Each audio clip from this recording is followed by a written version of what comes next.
Okay, the next shapes I'm going to show you are the brush and the pencil tool. So the brush, well, guess what that looks like? Looks like a brush, right? And it's literally the same type of vibe as the pen tool. It does you a continuous path or line, yeah? Except the feature of the brush tool is set within the styles of brush. So that's it on its standard setting. So I'll just delete that. If, however, I change it to this, which is more obvious, you'll be able to see this a bit better. This kind of straight back, and I'll bump the size up to about 5 points. Now I'll draw the path.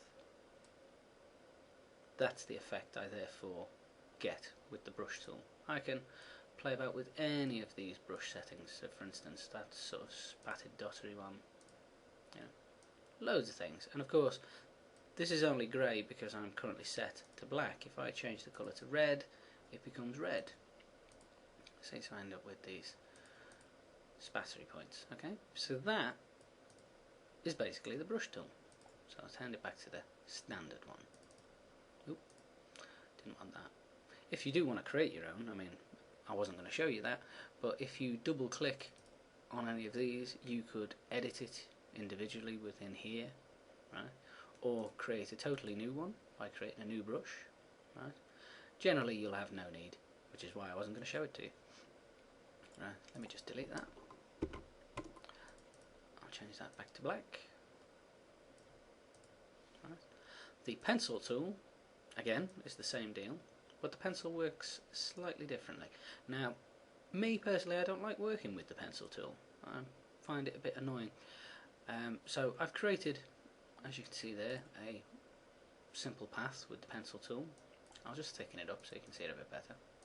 There you go. Now, that's it with the pencil. You can't complete a shape so like the pen. So if I go back to the point I started, that is not a complete shape ever. That is still just a single path, a single line. Right? Now, I'm not particularly happy with this shape. There's like a kink in it there. This edge is too straight. There's another kink in this corner here. So if I go into the pencil options and I select the next one along, this is called the smooth tool. So I can go along the pencil and it will... Whoop, not going to do it for me now. Oh, that's because I'm not selected. Sorry, you need to select the path first. Then if I go there, you'll see how that smooths things out for me. So if I want that to be more of a curve, see, I get this nice smooth edge. I'll do it, see if I can do it a bit more dramatically here. If I want that to go there to there, right? It smooths out these corners. So I get a smooth line like I would have with the pen tool.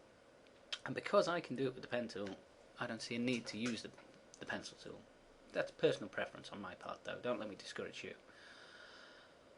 And the final one for the pencil options is the eraser tool. So if I wanted to rub out a section of the line, I could just literally work it like a rubber, click there, and it creates a break in the line. However, you'll notice the lines are totally split. So I can move each part individually. And there you have it, ladies and gents.